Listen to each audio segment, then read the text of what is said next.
गुरुर्ब्रह्मा गुरुदेवो महेश्वरः गुरु साक्षात् परब्रह्म तस्मै श्री गुरुवे नमः। अखण्डमण्डलाकारं व्याप्तं येन चराचरं तत्पदं दर्शितं येन तस्मै श्री गुरुवे नमः। सोहं गुरुभ्यो नमः। सोहಂ ನಮಸ್ತೆ ವೀಕ್ಷಕರೇ, ನಾನು ನಿಮ್ಮ ಹಿತೇಶ್ ಮನೋಹರ್. ನಿನ್ನೆ ಬಗ್ಗೆ ವೃಷಭ ರಾಶಿ ರೋಹಿಣಿ 1ನೇ ಪಾದದವರೆಗೆ ತಿಳಿಸಿದ್ದೆ. ಇವತ್ತಿನ ದಿವಸ ವೃಷಭ ರಾಶಿ ರೋಹಿಣಿ 2ನೇ ಪಾದದವರೆಗೆ ಸ್ತೋತ್ರ ಈ ರೀತಿ ಪಠಣೆ ಮಾಡಬೇಕು.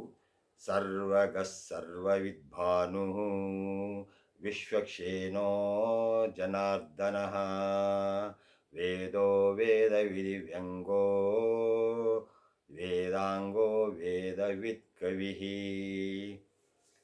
ಈ ಸ್ತೋತ್ರವನ್ನು ವೃಷಭ ರಾಶಿ ರೋಹಿಣಿ 2ನೇ ಪಾದದವರು ಪಠಣೆ ಬೆಳಗ್ಗೆ 108 ಪಠಣೆ ಮಾಡುವುದರಿಂದ ಅವರಿಗೆ ಒಳ್ಳೆಯದಾಗುತ್ತೆ ಎಂದು ನನ್ನ ನಂಬಿಕೆ.